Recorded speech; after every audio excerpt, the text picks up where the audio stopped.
안녕하세요. 6월 14일 금요일 오후 1시 21분 경기도 양평 강화면에서 에스겔 네 번째 시간 들어갑니다. 오늘 조금 피곤한데요. 오늘도 많이 좀 재판 있고 놀았어요.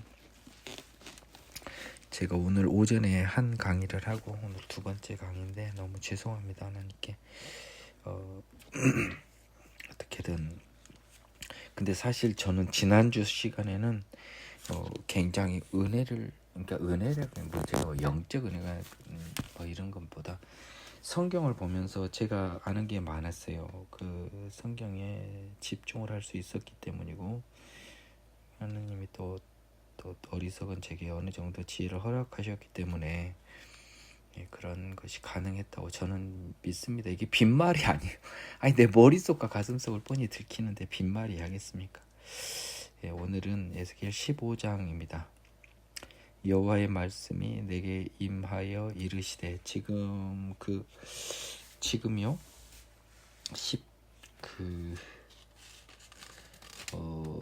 4절 정도까지는요. 이후에 어떻게 됐든 이 에스겔 선지자가 예루살렘에 갔어요. 자, 근데 이것은 거기에 이제 그 기간이 언제까지 되는지는 사실은 모르겠습니다. 이 에스겔에서 굉장히 중요한 부분 같거든요. 지난번에 누차 얘기했지만 환상 속에서 간 것과 실제 간 것, 이 실제 간 것들이었거든요. 저 앞장들이 한번 보겠습니다. 여호와의 말씀이 내게 임하여 이르시되 인자의 포도나무가 모든 나무보다 나은 것이 무엇이랴? 숲속의 여러 나무 가운데 있는 그 포도나무 가지가 나은 것이 무엇이랴? 그 나무를 가지고 무엇을 제조할 수 있겠느냐? 그것으로 무슨 그릇을 걸 못을 만들 수 있겠느냐? 여러분이 그 포도나무를 실제로 보셨는지 모르겠지만요. 포도나무는 옆으로 가지처럼 반듯하지 않게 자라기 때문에 과일을 만들어내지 않는 이상은 나무로서는 의미가 없어요. 다만 불에 던져질 땔감이 될 뿐입니다. 불이 두 끝을 사르고 그 가운데도 태웠으면 제조에 무슨 소용이 있냐. 두 끝은 이제 나무 가지 이쪽 끝에서 저쪽 끝 가운데도 태웠으면 아무 소용이 없습니다. 그것이 온전할 때도 아무 제조에 합당하지 않았거든. 하물며 불에 살라지고 탄 후에 어찌 제조에 합당하겠느냐.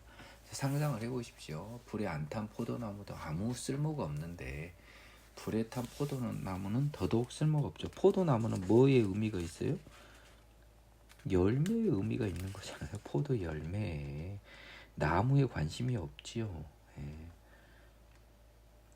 그러므로 주 여호와께서 이같이 말씀하셨느니라. 내가 숲을 가운데 있는 포도나무를 불에 던질 땔감이 되게 한 것 같이 내가 예루살렘 주민도 그같이 할 것이라. 지금 예루살렘 주민들도요, 사실은 하나님의 자녀로서 하나님의 어떤 기대했던 그런 거룩한 성과물을 만들어내지 않으면 아무 의미가 없어요. 나무로서는 오히려 여러 민족 중에 너희들은 가장 작은 하찮은 민족이라고 모세오경에서 하나님이 말씀하셨습니다. 수로 따지면요, 별 볼 일 없는 작은 민족이에요.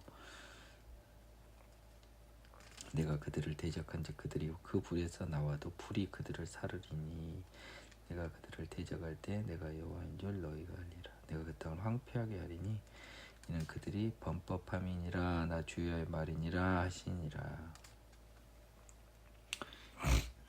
16장 또 여호와의 말씀이 내게 임하여 이르시되 인자야 예루살렘으로 그 가증한 일을 알게 하여 이르기를 주 여호와께서 예루살렘에 관하여 이같이 말씀하시되 네 근본과 난 땅은 가나안이요 내 아버지는 아모리 사람이요. 이거는 지금 뭐죠?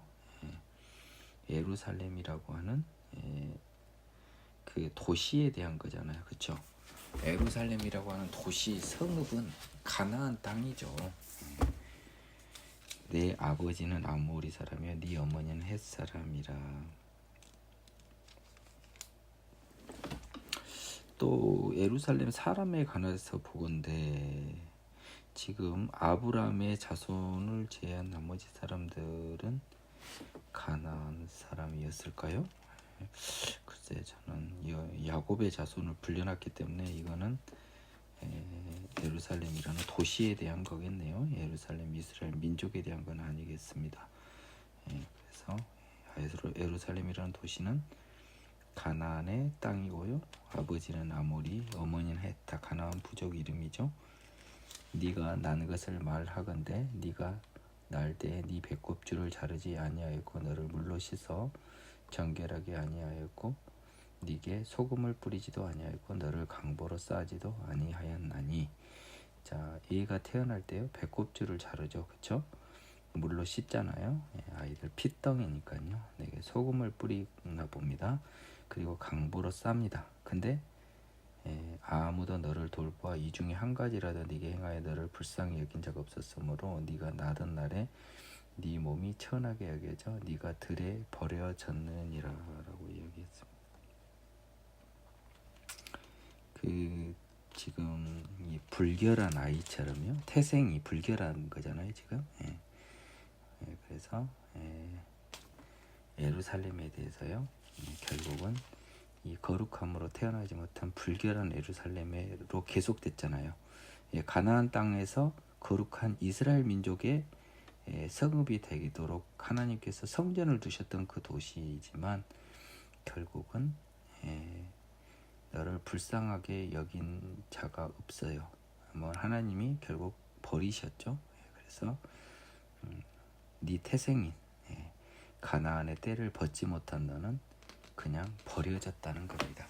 그 때를 이스라엘 민족이 하나님의 백성이 벗기기를 하나님은 원하셨는데요.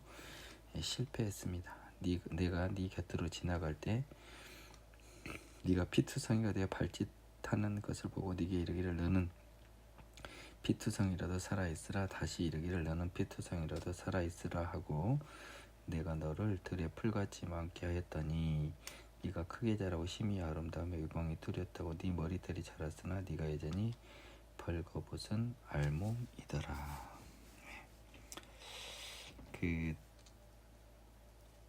이제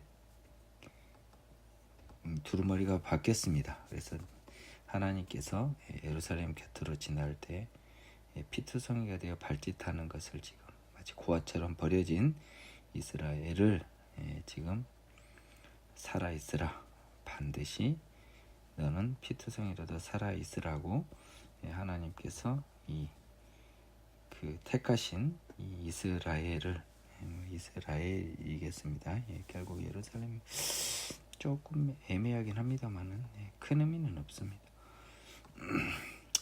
그래서 하나님께서 그 관심을 가지셨기 때문에 하나님이 이스라엘을 들에 풀같이 많게 하였고 많이 자랐습니다. 그래서 이제 사람으로 따지면 이제 성숙해졌죠.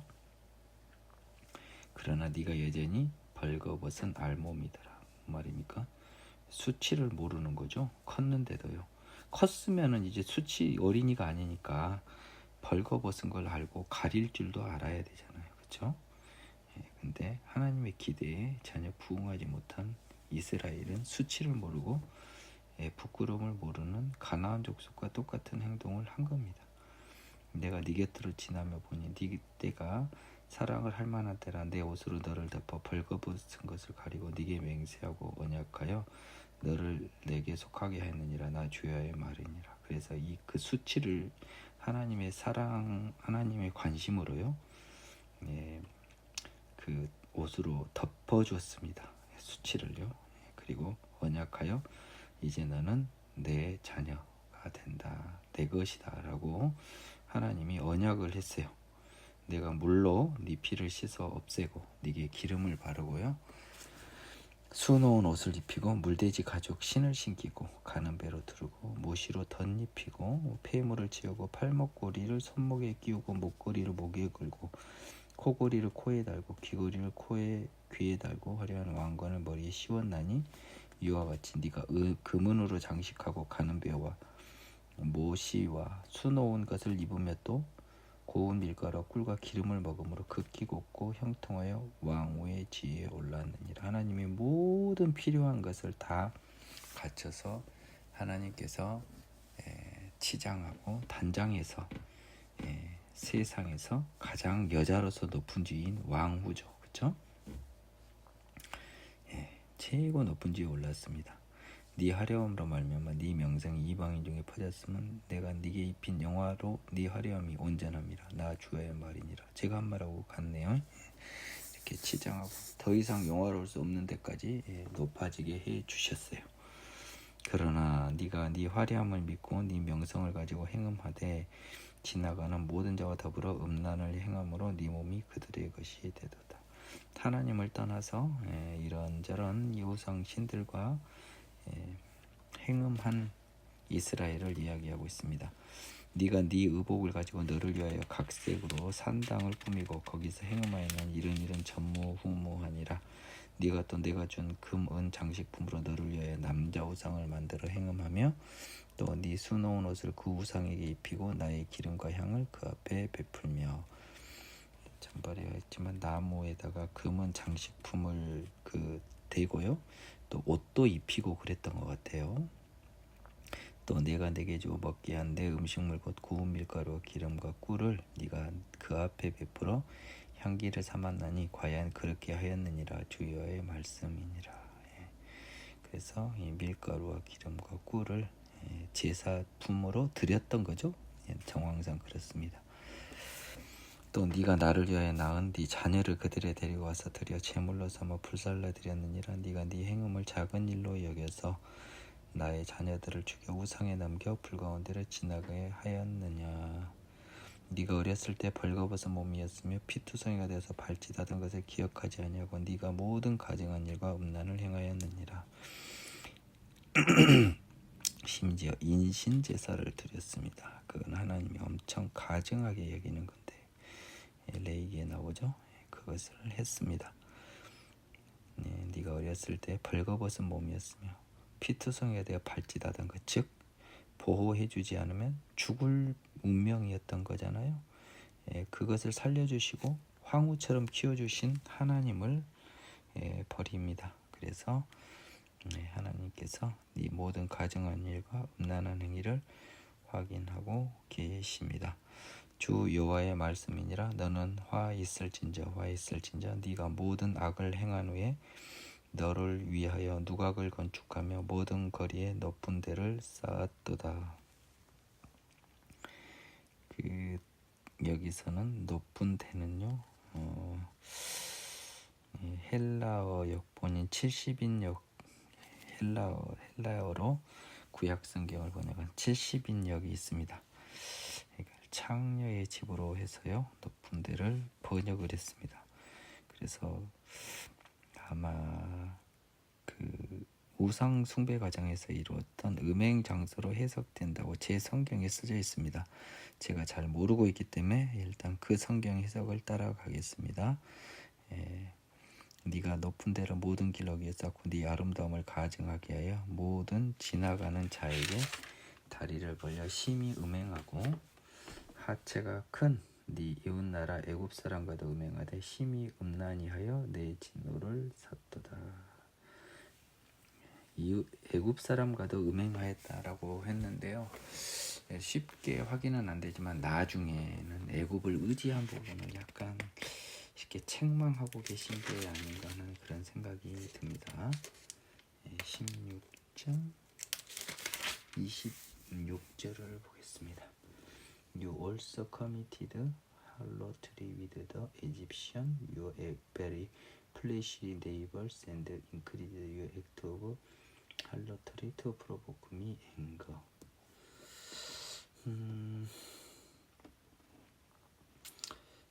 harlotry가 매춘이라는 말이네요.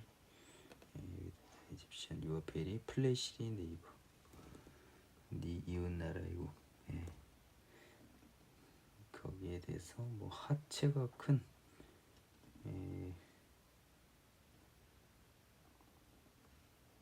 그거는 특별히는 없는데요. 제가 그게 궁금해서 한번 찾아봤거든요. NIV 성경에는 있나요? 16장 26절 에스겔.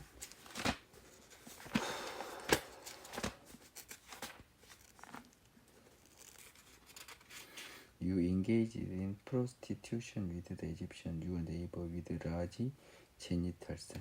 여기서 라지 제니털스가 있네요. 그래서 또 NIV 성경을 조금 또 흉내낸 것 같습니다. 번역함에 있어서요. 그러므로 내가 내 손을 네 위에 펴서 네 일용할 양식을 감하고 너를 미워하는 블레셋 여자 곧 네 더러운 행실을 부끄러워하는 자에게 너를 넘겨 임의로 하게 하였거늘. 한때 블레셋의 지배를 받았던 시절이었던 것 같습니다. 네가 음욕이 차지 아니하여 또 아수르 사람과 행음하고 또 그들과 행음하고도 아직 부족하게 여겨 장사하는 땅 갈대아까지 심히 행음하되 아직도 족한 줄 알지 못하였느니라. 그래서 그 아수르 전까지는 블레셋, 그리고 그 다음에는 아수르, 그리고 갈대아 사람까지 모두 이방 사람들과 어울려 이방 문화에 동조된 이스라엘을 꾸짖고 있는 부분 같아요. 29장에 장사하는 땅 갈대아라고 했어요. Moreover, you multiplied your acts of harlotry as far as the land of trader라고 했어요. 무역상들의 땅, 장사하는 땅. 그래서 이 바벨론이 자본주의의 표상 같다는 생각을 제가 은근히 했었거든요. 그래서 갈대인의 장사하는 땅 갈대아라고 하는 걸 통해서 제 그 추측이 약간 좀 얻어 걸리는 느낌이 조금 듭니다. 주 여호와의 말씀이니라. 네가 이 모든 일을 행하니 이는 방자한 음녀행이라. 네 마음이 어찌 그리 악한지가 아니라 약한지네요. 한번 보겠습니다. How degenerate is your heart? 어찌 너의 마음이 generate는 뭡니까? 그 뭐 배터리 같은 거 전기 충전하는 거잖아요. 뭐 degenerate는 거꾸로 줄어들고 퇴보하는 거잖아요. Say the Lord God, seeing you do all these things, the deed of brazen harlot라고 해서요. 뻔뻔한 매음행위, 뻔뻔한 매음행위. 네가 이 뻔뻔한 모든 일을 행하니까 네 마음이 어찌 그리 디제너레이트냐? 그러면 어떤 느낌일까요? 네 마음이 어찌 그리 약한지는 아닌 것 같아요. 그렇잖아요. 이 방자한 음부의 음란한 행위라는 게 마음이 그리 약한 건가요? 디제너레이트, 퇴보하다. 마음이 그 에너지가 줄어들다라고 하니까 약하다라는 동사를 썼는데 형용사거든요. degenerate. How degenerate is your heart? 이거는 동사가 아니고 형용사예요. 한번 제가 찾아보겠습니다. 영어 사전을, 전자 사전을 찾아볼게요. degenerate.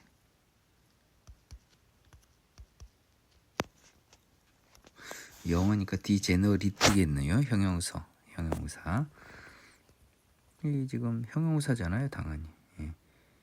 퇴폐적이다라고 봐야겠네요. 타락했다. 이거는 정말 내가 미치겠어요. 어떻게 약하다라는, 네 마음이 어찌 그리 타락하였는지라고 해야죠. 영어 단어에 퇴폐적인, 타락한 사람이란 뜻이 있는데 형용사로, 참 어찌 네 마음이 어찌 그리 더러운지라고 해야지 약한지 하면 됩니까? 네가 누각을 모든 기러기에 건축하여 높은 데를 모든 글에 쌓고 갑을 싫어하니 창기 같지도 아니하다. 이것은 이스라엘이 하나님을 벗어난 것을 음란으로 본 겁니다. 그렇죠? 남편을 벗어난 여자의 성관계가 음란이듯이 하나님의 율법을 벗어난 이방인의 더러운 죄로의 행위를 음란으로 본 거예요. 자, 그러면 여러분, 음란은 뭐예요? 본질은? 하나님의 율법을 저버린 행위예요. 즉 하나님의 길을 저버린 죄악의 길을 간 거라고요. 그럼 결국 십계명의 탐심에 걸린 거 아닌가요? 그래서 제가 이 하나님께서 이 우상숭배 이걸 음행이라고 한 건데 본질은 하나님 말고 다른 신에 제사한 그 행위를 묻는 게 아니고 하나님께서 명하고 따르라고 한 의로운 길, 그 공의로운 길을 따르지 않은 것을 문제 삼고 있는 거예요. 여러분 이것이 중요해요. 다른 우상에 절했다가 중요한 게 아니라고요. 그러므로서 하나님의 율법을 따르지 못한 죄의 길을 간 거라고요. 그러면서 하나님을 버리면서 보통 창녀들은 돈을 받고 관계를 맺는데 값을 싫어하고 니까 뭐예요? 지가 좋아서 창녀짓 한 여자처럼 하나님 뭐 싫어서 마지못해 이방 신과 이방 문화를 어쩔 수 없이 따른 게 아니고 지가 좋아서 즐기려고 쾌락과 탐욕을 위해서 가니까 너는 창녀 같지도 않다는 거예요. 창녀는 돈이라도 받고 하지만 만일 니네가 어차피 살라고 이방을 따르는 척이라도 했으면 내가 하나님 이해라도 해줄 거야. 근데 지가 좋아서 환장해서 하나님의 법을 떠나서 저러고 있으니 하나님 이게 진짜 미칠 노릇 아닙니까? 하나님께서 보셨을 때 그 남편 대신에 다른 남자들과 내통하여 간음하는 아내로다. 사람들은 모든 창기에게 선물을 주거늘 오직 너는 네 모든 정든 자에게 선물을 주며 값을 주어서 사방에서 와서 너와 행음하게 하니 거꾸로 지가 돈을 지가 환장을 한다. 제 표현이 이 말이에요.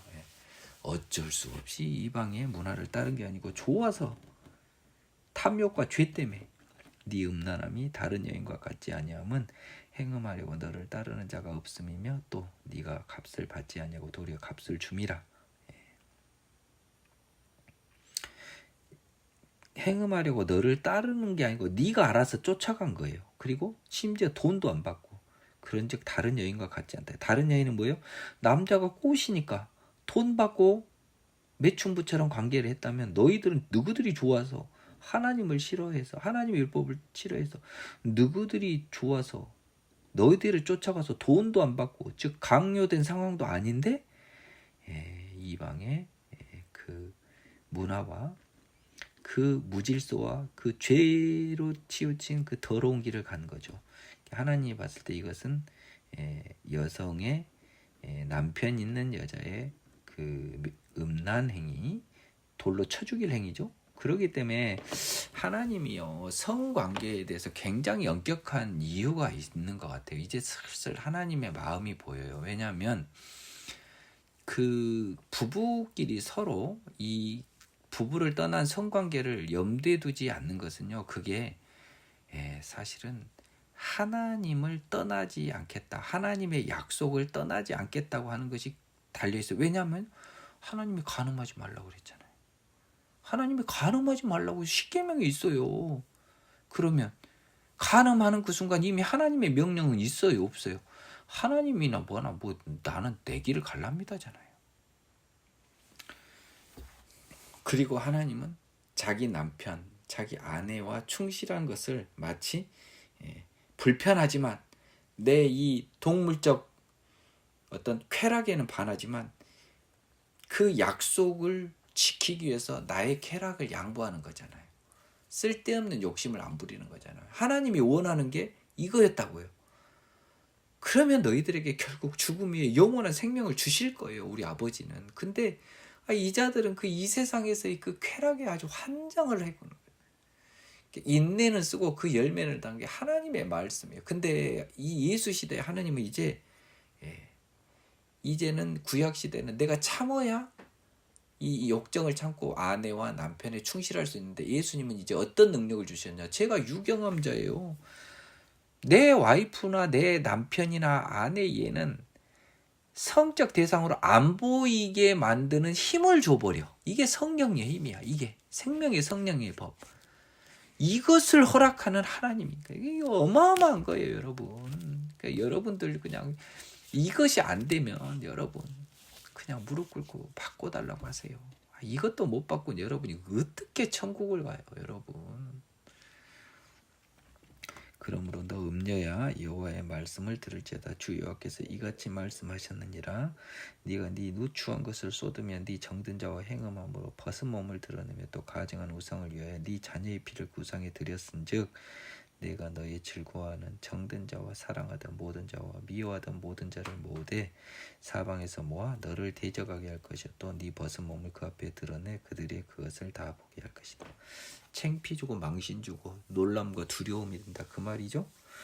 내가 또 간음하고 사람의 피를 흘리는 여인을 심판한 같이 너를 심판하여 진노의 피와 질투의 피를 네게 돌리고 이스라엘은 하나님을 떠난 더러운 이방신과 간음 즉 하나님의 율법을 대놓고 어겼다. 그리고 사람의 피를 흘린 다음에 살인했다. 뭡니까? 자기 형제를 미워하고 종으로 삼고 고리대하고 하나님 율법 다 그건 사실은 예수님이 뭐라고 그랬죠? 그런 자들은 형제를 살인한 자라고 봤습니다. 하나님이 이미 말씀하고 계신 거예요.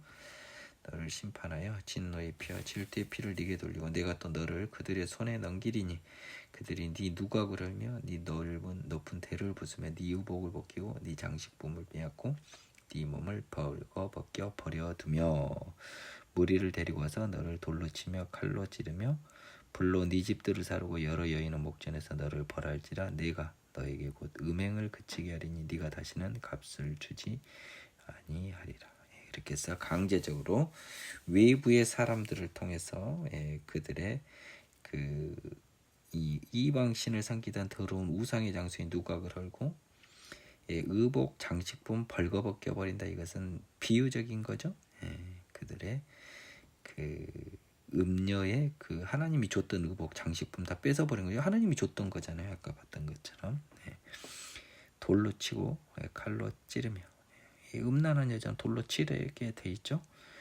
불로 집들을 사르고 그렇게 해서 벌합니다. 그래서 음행을 그치게 하리니 네가 다시는 값을 주지 아니하리라. 값을 주고 음행하지 아니하리다.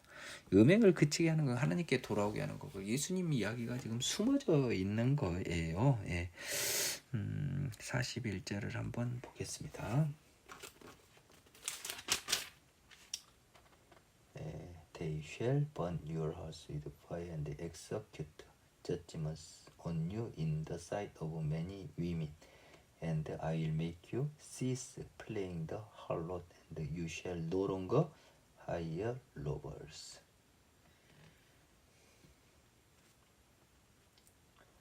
You shall no longer hire robbers라고 해서 너는 다시 값을 주지 아니하리라라고 되어 있는데요. 그 말이네요. hire robbers라고 해서 매춘의 상대방한테 돈을 준다. 하이어라는 게 고용하다니까요. 값을 주지 않는 것을 강조했는데 저는 그거보다는 단순히 돈의 문제만은 아니고요. 네가 다시는 음행하지 않고 않는다는 겁니다. 값을 주지 아니하리라는 것보다는 네가 다시는 그 짓을 하지 아니하리라라고 하는 게 더 반복된다면 그 짓을 하지 아니하리라라고 할 것 같아요. 그리한즉 나는 네게 대한 내 분노가 그치며 내 질투가 네게서 떠나고 마음이 평안하여 다시는 노하지 아니하리라. 지금 이제 회복됩니다. 예수 때예요. 네가 어렸을 때를 기억하지 아니하고 이 모든 일로 나를 분노하게 하였은즉 내가 네 행위대로 네 머리에 봉하리니 네가 이 음란과 네 모든 가증한 일을 다시는 행하지 아니하리라. 자, 이 모든 게 뭡니까? 하나님의 보응 때문에 이제 이스라엘이 음란과 가증한 일을 행하지 아니하리라. 여호와의 말씀입니다. 그래서 언젠가는 예수를 통해서 하나님으로께 온전히 돌아오는 영적 이스라엘을 예견하고 있는 것입니다. 자,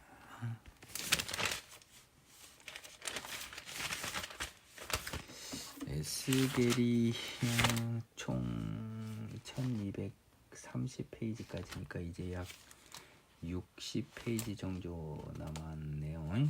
그러면 거자 오늘 지나면 3분의 1 이상은 또 흥거해야 됩니다. 에스겔도요. 자, 일단 가보자고요. 속담을 말하는 자마다 네게 대하여 속담을 말하기를 어머니가 그러면 딸도 그러하다리라. 너는 그 남편과 자녀를 싫어한 어머니의 딸이요 너는 그 남편과 자녀를 싫어한 형의 동생이로다. 네 어머니는 햇사람이요 네 아버지는 아모리 사람이며. 너는 남편과 자녀를 싫어한 어머니의 딸, 엄마 따라 그대로 음행하는 여자죠. 너는 남편과 자녀를 싫어한 형의 동생이로다. 마치 어머니의 딸 또는 동서라는 거죠. 동서, 형님 동서에서 그 남자 형제가 여러 명인데 큰 며느리가 음행하고 더러우니까 남편과 자녀를 싫어하니까 작은 며느리도 그런다, 이런 느낌입니다. 네 어머니는 햇사람, 아버지는 아모리 사람, 이방 사람이고 너는 음행하는 너는 하나님의 자녀가 아니라는 거예요. 지금 네 어머니는 햇사람이고 네 아버지는 아모리 사람, 나랑 상관없다고. 누구 가나안 족속 이방 야만인이다. 네 형은 그 딸들과 함께 네 왼쪽에 거주하는 사마리아요 네 아우는 그 딸들과 함께 네 오른쪽에 거주하는 소돔이라. 지금 네 형, 네 아우는요, 사실은 지금 네가요, 그 여자인 너를 이야기하고 있어요, 그렇죠? 그러니까 네 형, 네 아우라고 하는 게 이게 여자하고는 좀 맞지 않는데요. 브라더라는 단어가 안 어울릴 것 같거든요. 46절 보겠습니다. Your elder sister죠. 이럴 줄 알았어요. 네 언니는 해야지 왜 형이라고 합니까? 나 진짜 이 맛을 완전히 보내버리네요. 너의 큰언니 엘더 시스터, 네 언니는 그 딸들과 함께 네 왼쪽에 거주하는 사마리아요. 네 여동생은 네 아우가 아니라요. 46절 and your younger sister who dwells to the south of you. 네 남쪽에 거주하는 네 여동생은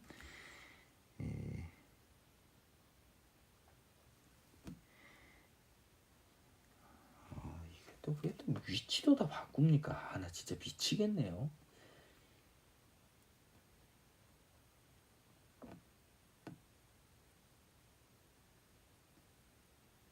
자, 번역이 이렇게 됐습니다. Your elder sister is Samaria. 너의 언니는 사마리아예요. Who dwells with her daughters to the north of you. 네 북쪽에서 그녀의 딸들과 함께 사는 사마리아. 그러니까 사마리아가 있고요. 유다와 이스라엘이 있고요. 사마리아의 딸들이 지금 우리 북쪽에 사는 겁니다. 그리고 너의 여동생은 dwells to the south of you. 네 남쪽에 사는데 who is Sodom and her daughters. 소돔과 그 딸들이에요. 그 딸들과 함께 네 오른쪽에 거주하는. 오른쪽 왼쪽이 아니라 북쪽 남쪽이에요. 누구 마음대로 이렇게 왼쪽 오른쪽으로 바꿨죠. 이거 한번 NIV 성경을 볼게요. 이거 좀 심한데요. 46점. 이건 무조건 노스 사우스인데 오른쪽 왼쪽으로 이렇게 표현을 했네요. 근데 소돔과 사마리아의 위치에 붙여보면 북쪽과 남쪽으로 하는 게 맞죠. 이거는 월권행입니다. 이해를 위해서 이렇게 썼다 하더라도 이거는 월권행이에요. 이건 의역을 할 게 따로 있지 이건 아닌 것 같아요. 네가 그들의 행위대로만 행하지 아니하며 형님, 언니나 여동생의 행위대로만 복음대로 행한 게 아니고 그 가증한 대로만 행하지 아니하고 그것을 적게 여겨 네 모든 행위가 그보다 더욱 부패하였도다. 주여의 말씀이니라. 내가 나의 삶을 두고 맹세하느니 네 아우 소돔, 여동생 소돔과 곧 그와 그 딸들은 너와 네 딸들의 행위와 같이 행하지 아니하였느니라. 네 아우 소돔의 죄악은 이러하니 그와 그의 딸들에게 교만함과 음식물의 풍족함과 태평함이 있음이며 또 그가 가난하고 궁핍한 자를 도와주지 아니하며. 소돔의 죄악은 그와 그 딸들에게 교만함, 음식물의 풍족함, 태평함이 있는 거. 이게 뭐 죄입니까? 교만함은 죄겠죠. 근데 음식물의 풍족함, 태평함이 있는데 가난하고 궁핍한 자를 도와주지 않아서 그게 죄가 된 겁니다. 거만하여 가증한 일을 내 앞에서 행하였습니다. 그러므로 내가 보고 곧 그들을 없이 하였느라. 사마리아는 네 죄의 절반도 범하지 아니하였느니라. 지금 그 사마리아는요 원래 이스라엘이죠. 오히려 북이스라엘이 덜 혼나는 경우입니다. 네가 그들보다 가증한 일을 심히 하였으므로 네 모든 가증한 행위로 네 형과 아우를 의롭게 하였다. 거꾸로 너의 더러운 행위 때문에 오히려 소돔과 사마리아가 너보다는 깨끗해진 어이없는 결과가 생겼다. 네가 네 형과 아우를 유리하게 판단하였은즉 의롭게 하였다 이 말이니까요. 너보다는 더 낫다. 너만큼은 아니다 걔들도. 너도 네 수치를 담당할지니라. 네가 그들보다 더욱 가증한 죄를 범함으로 그들이 너보다 의롭게 되었나니 네가 네 형과 아우를 의롭게 하였은즉 너는 놀라며 네 수치를 담당할지니라. 그래서 소돔과 사마리아 하나님의 진노로 멸망한 두 나라보다 유다를 더 혼내고 있습니다. 참 유다의 죄에 대해서 하나님이 얼마나 실망을 하셨는지를 엿볼 수가 있네요. 내가 그들의 사로잡힘 곧 소돔과 그의 딸들의 사로잡힘과 사마리아와 그의 딸들의 사로잡힘과 그들 중에 너의 사로잡힌 자의 사로잡힘을 풀어주어 네가 네 수욕을 담당하고 네가 행한 모든 일로 말미암아 부끄럽게 하리니 이는 네가 그들에게 위로가 됨이라. 또 영어로 봐야 되겠습니다. 벌써 딱 브레이크가 들어오네. When I bring back their captives, the captives of Sodom and her daughter, and the captives of Samaria and her daughter, then I'll also bring back the captive of your captivity among them. 그 해석은 이제 맞습니다. 53절은요.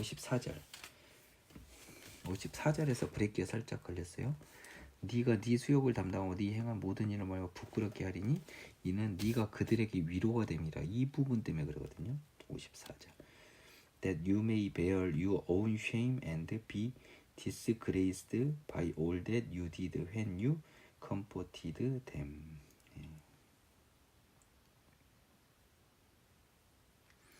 네가 네 수욕을 담당하고 근데 모든 일로 말미암아 디스그레이스라고 되어 있는 것이 지금 이제 번역을 약간 욕보이다, 부끄럽게 된다라는 거죠. 부끄럽게 된다. 하나님이 부끄럽게 한다 해도 좋습니다. By all that you did, 너가 한 행위로 말미암아요. 부끄럽게 하리니 이는 네가 그들에게 위로가 됨이라. 이는 네가 그들에게 위로가 됨이라. 이것도 번역이 좀 불편해요. 내가 네 수욕을 담당하고 네가 행한 모든 일로 말미암아 네 수욕을 담당한다. 이거는요. 이 네가 한 모든 일에 부끄럽게 이게요. 부끄럽게 하다고 수욕을 당하다가 다 똑같이 모든 일에 걸리는 거예요. 내가 네 모든 일로 네 수욕을 담당하고 너를 수욕을 너를 욕되게 하고 부끄럽게 하리니 이로 인해서 그들에게 위로가 되는 거야. 뭡니까? 사마리아와 소돔이 너 때문에 위로가 되는 거예요. 그 말입니다. 얘들이 더 심하게 당할 거라는 거예요. 사마리아와 소돔보다. 네 아우 소돔과 그의 딸들이 옛 지위를 회복할 것이요. 그 사마리아와 그의 딸들도 그 옛 지위를 회복할 것이며 너와 네 딸들도 너의 옛 지위를 회복할 것이라. 다 부끄러움 담당한 다음 이야기입니다. 회복을 다 이야기해요. 회복은 바이 예수예요, 여러분. 선지서에서 이걸 진짜 조심해야 됩니다, 여러분.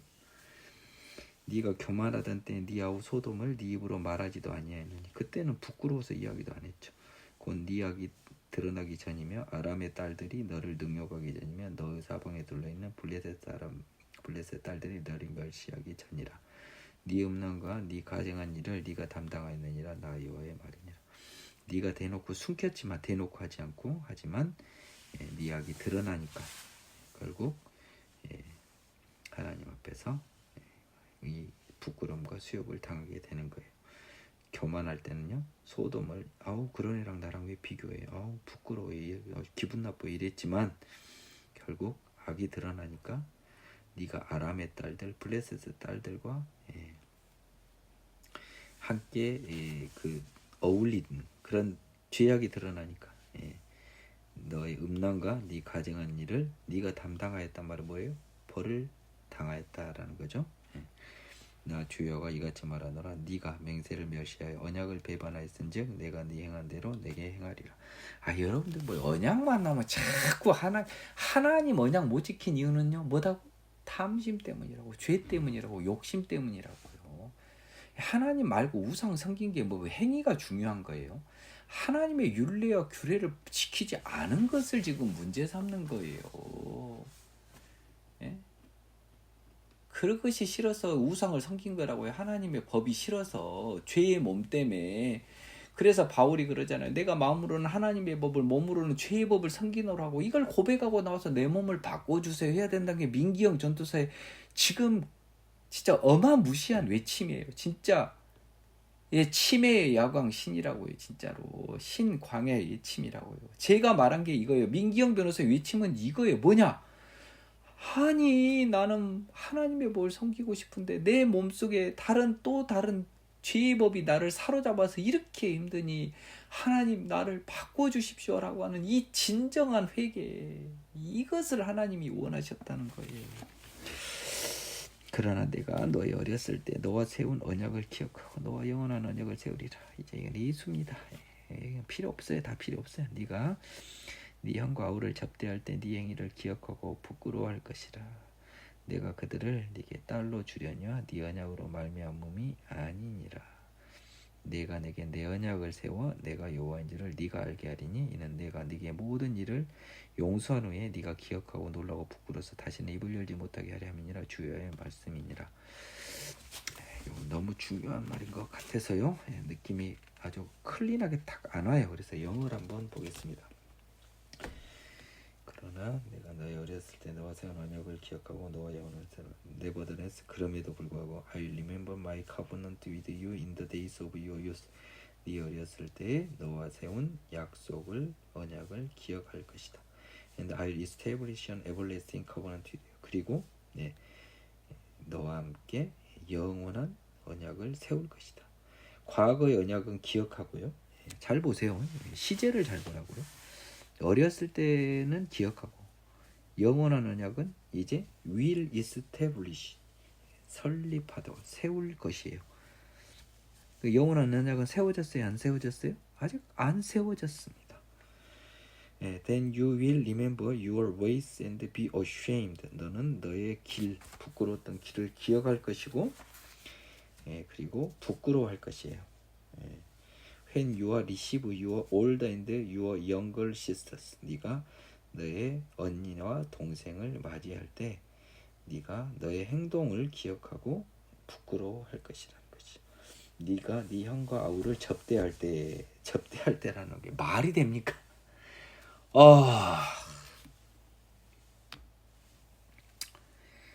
receive라고 하는 것은 맞이할 때입니다. 맞이할 때. 접대가 아니라 사람 맞이하는 거예요. 맞으러 갔을 때 이제 얘들도 다 회복했잖아요. 하느님이 형과 소돔과 사마리아도. 그러니까 그 모든 하나님의 형제들을 맞으러 갈 때 유다 너는 특히 네 행위를 기억하고 부끄러워할 것이라.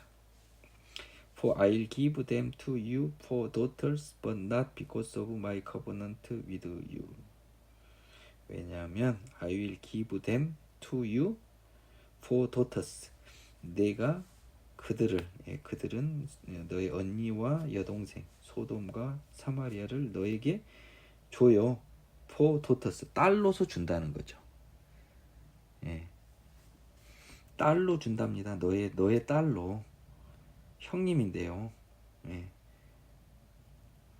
나의 그 형님이라고요. 또 여동생이고요. 형제죠. 근데 걔들을 뭐예요? 너에게 딸로 준다는 겁니다. 원래는 지금 우리 저 언니들 여동생이었단 말이에요.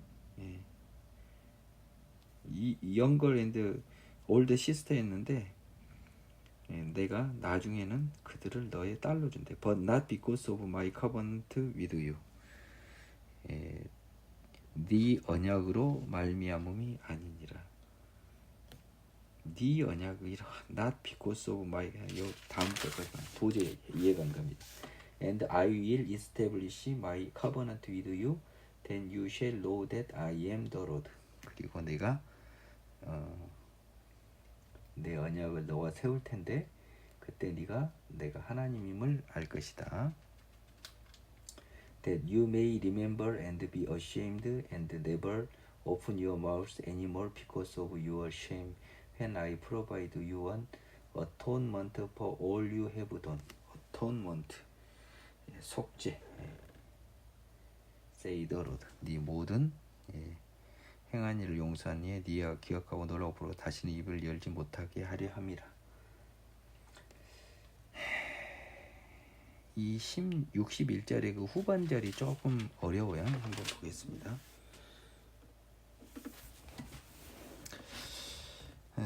내가 네 형과 아우를 맞이할 때 네 행위를 기억하고 부끄러워할 것이라. 내가 그들을 네게 딸로 주려니와 내 언약으로 말미암음이 아니니라.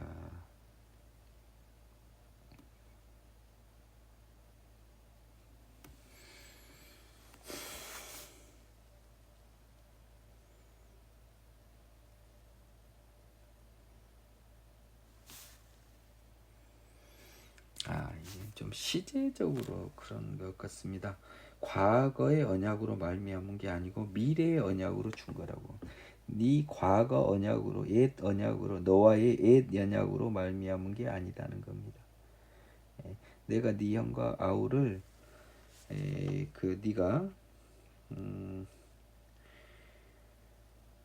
네가 네 그 언니와 여동생을 다시 만날 때 네가 너의 그 행동들로 인해서 기억하고 부끄러워해. I will give them to you for daughters, not because of my covenant with you. 이거 정말 이거 좀만 시간을 주실래요? 이것도 쉬운 문제가 아닙니다. 잠깐만요. 시간을 잠깐 보겠습니다. 17장까지 하면 끝날 것 같은데요. 일단 한번 제가 이거는 한번 조금 시간을 줘 보실래요? 내가 너희 어렸을 때 너와 세운 언약을 기억하고 너와 네가 내 영광.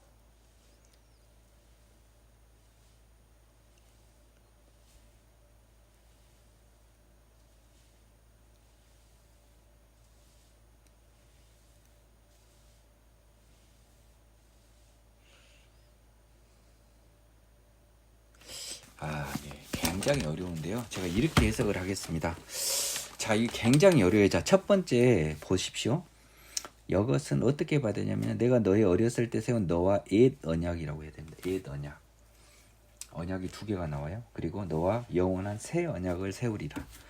네가 네 형과 아우를 접대할 때는 다시 만날 때 네 행위를 기억하고 부끄러워할 것이라. 내가 그들을 네게 딸로 주려니와 내 옛 언약으로 말미암음이 아니로다. 자, 뭐냐면요. 그 이스라엘이 하나님의 이제 첫 자녀가 되는 거예요. 영적 이스라엘이요. 영적 이스라엘이 하나님의 첫 자녀가 되고요. 그 나중에 이 소돔과 사마리아 그 버려진 또 다른 하나님의 자녀들이잖아요. 그들을 딸로 주는데 그 느낌은 뭐냐면 우리가 그 믿음의 어머니 영적 이스라엘이 이 하나님의 그 새 자녀로서는 첫 번째가 되고 걔가 나머지 사마리아나 소돔을 영적으로 낳는 전도하는 그런 역할을 하는 걸로 비유한 것 같아요. 그래서 그것은 내 옛 언약으로 말미암음이 아니니라. 61절에 내 언약을 옛 언약으로 말미암음이 아니니라. 내가 내게 내 새 언약을 세워 내가 여호와인 줄 네게 알게 하리니 이는 내가 네 모든 행한 일을 용서한 후에 네가 기억하고 놀라고 부끄러워서 다시는 입을 열지 못하게 하려 함이라.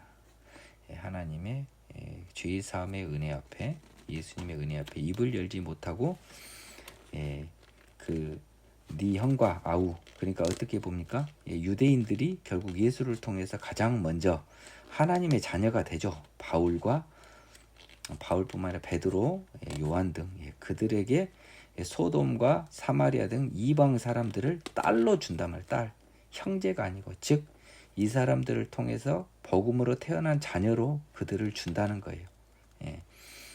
근데 사실은 원래는요, 부끄러울 줄 알아요. 부끄러울 거예요. 옛날 행위를 기억하고. 내가 그들을 딸로 주니 부끄러우잖아요.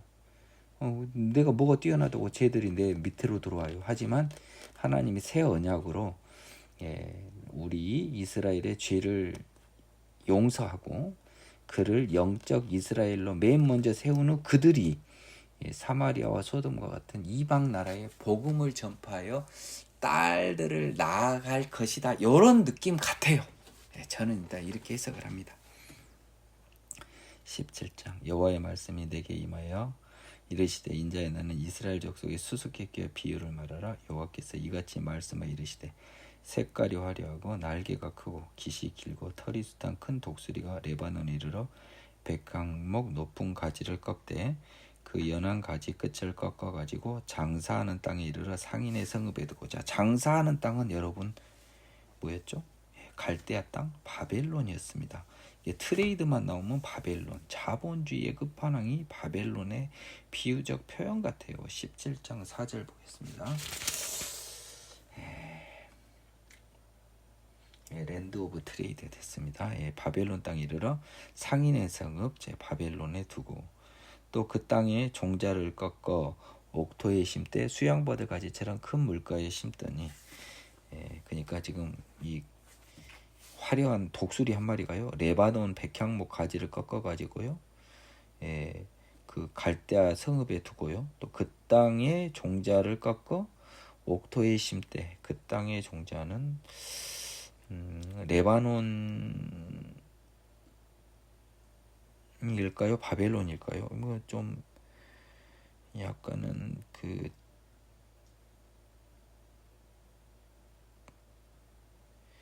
땅의 종자, 이거 뭐 잘은 모르겠습니다. 근데 뭐 옥토에 심되 수양버들 가지처럼 큰 물가에 심어. 결국 다 심는 것은 그러니까 이 레바논 백향목의 그 땅이라고 봐야 될 것 같아요. 그래서 바벨론에다 심었습니다.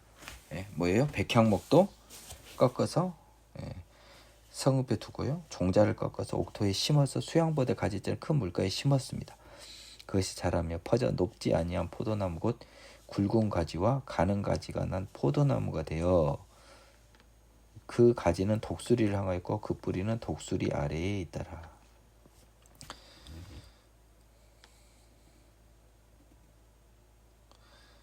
그래서 이제 제 책에는요, 색깔이 화려한 독수리는 느부갓네살 왕이고 레바논 백향목 높은 가지는 여호야긴 왕, 포로로 잡혀간.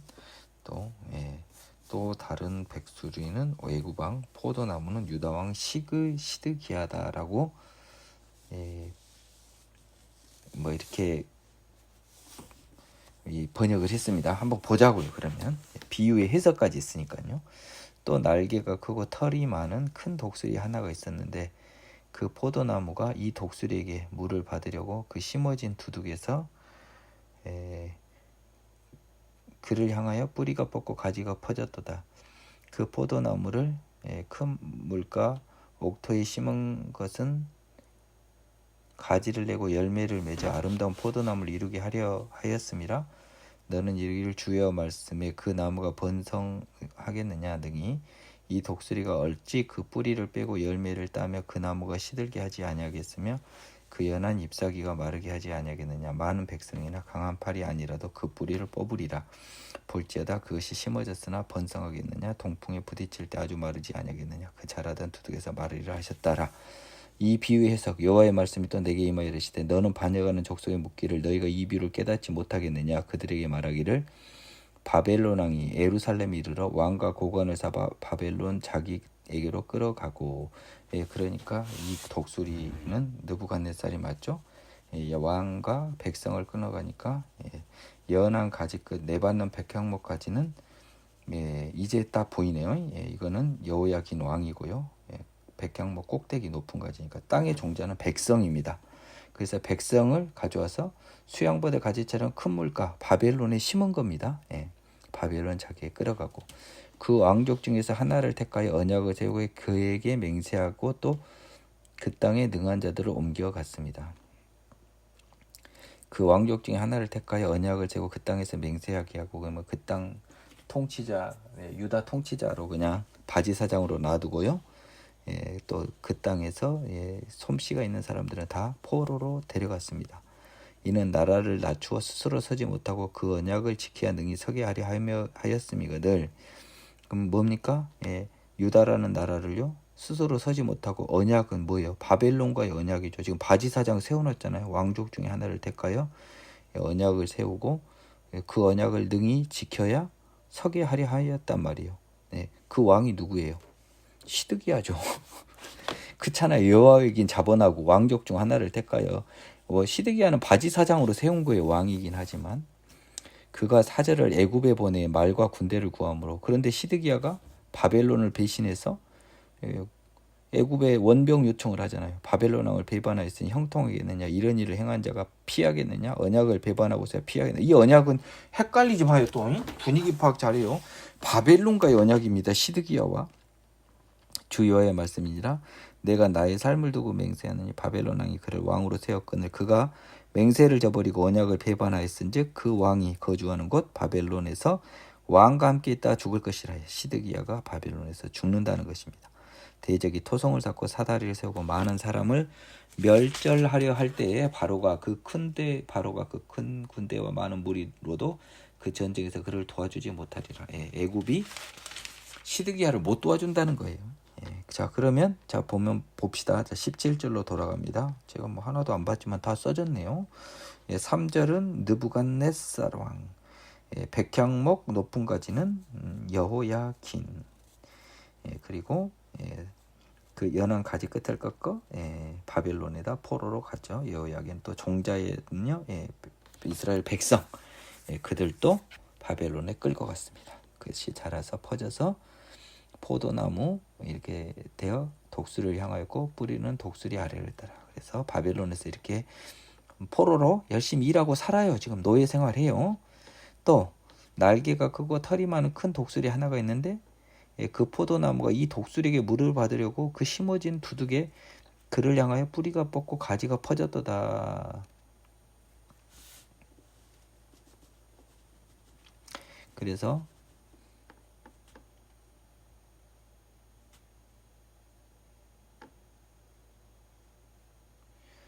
6절이 조금 6절이 이제 포도나무가 그것이 자라며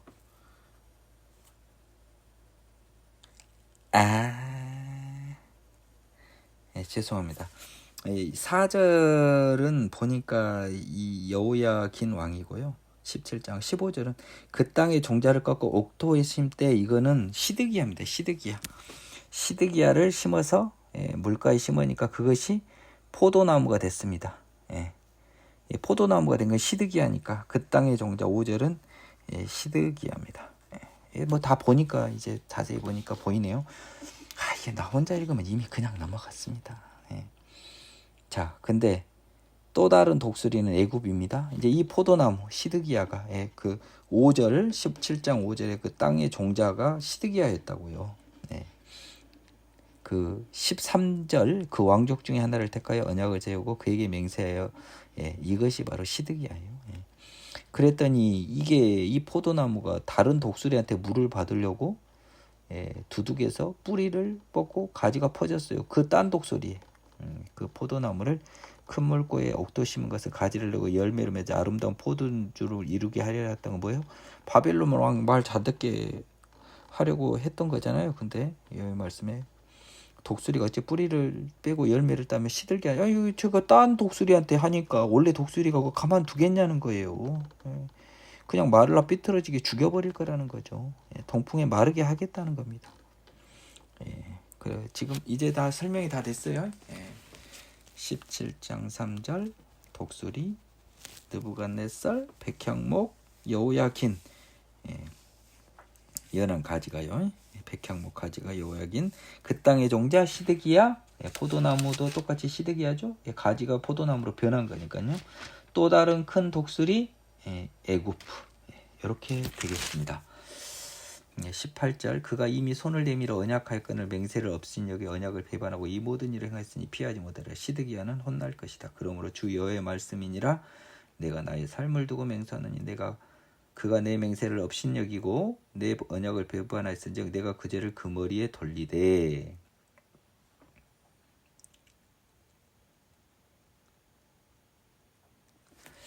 자, 이 언약은 바벨론과의 언약의 18절은 그런데 주 여호와 말씀이니라. 내가 나의 삶을 두고 맹세하니 그가 내 맹세를 없인 여기고 내 언약을 배반하니 이 언약은 또 다른 언약입니다. 이 하나님과의 언약이 헷갈리면 안 됩니다. 이 바벨론의 느부갓네살과 시드기야의 언약도 있지만 하나님과 유다민족 왕의 언약은 당연히 있는 거죠. 내 맹세를 없인 여기고 내 언약을 배반하였으니 내가 그 죄를 그 머리에 돌리되 그의 내 그물을 치며 내 올무에 걸리게 하여 끌고 바벨론으로 가서 나를 반역한 그 반역을 거기에 심판할지며 그 모든 군대에서 도망한 자들은 다 칼에 엎드러질 것이고 그 남은 자는 사방으로 흩어지리니 나 여호와가 이것을 말한 줄 너희가 알리라. 근데 19절에서 말한 건 뭐예요? 이 모든 것 그가 시드기야가 바벨론의 언약을 배반해서 피하지 못하고 죽는 것은 뭐예요? 본질은 19절 나와 언약을 어겼기 때문에 내가 그를 심판하고 이렇게 한 거다. 그물에 걸린 거다. 결국은 그 결과 시드기야가 바벨론 왕에 의하여 죽음을 당한다. 이 언약이 지금 두 개가 나옵니다. 조심하세요. 바벨론 언약 왕과 바지사장 언약, 충성 언약, 그리고 19절은 원래 유다 왕으로서 하나님과의 언약. 이게 다른 겁니다. 딱 봐도 느낌이 그렇죠? 제가 지금 피곤해서 집중력이 떨어져 갑니다. 저가 틀리면 나중에 수정해 드릴게요. 강의 듣고 맞을 겁니다.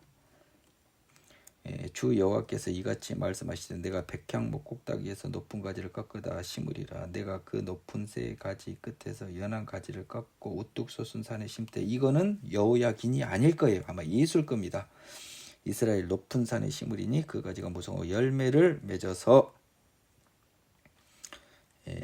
아름다운 백향목이 될 것이요 각종 새가 그 아래 깃들이며 그 가지 그늘에 살리라. 들의 모든 나무가 나 여호와는 높은 나무를 낮추고 낮은 나무를 높이며 푸른 나무를 말리고 마른 나무를 무성케 하는 줄 알리라. 뭡니까?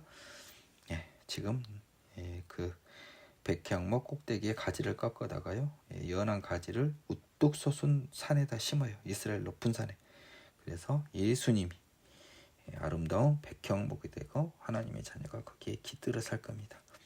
들의 모든 나무가 얘기는 뭡니까?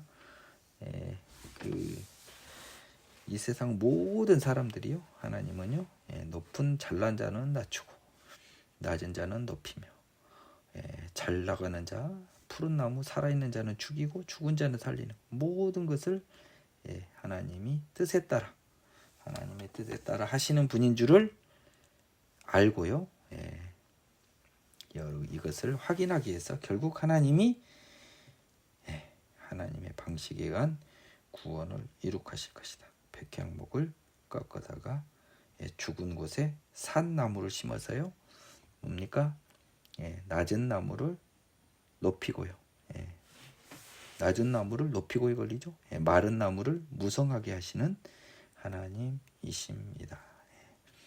애굽이나 특히 바벨론 같은 높은 나무는 낮추고 낮아진 이 유다는 언젠가 예수님에 의해서 높아질 것이며 지금 푸른 바벨론은 말리고 지금 말한 유다는 언젠가 영적 이스라엘로 부활해 가능하게 하는 예수 그리스도의 힘으로 무성하게 하는 그 이는 여호와 우리 하나님이시니라. 너무 피곤해요.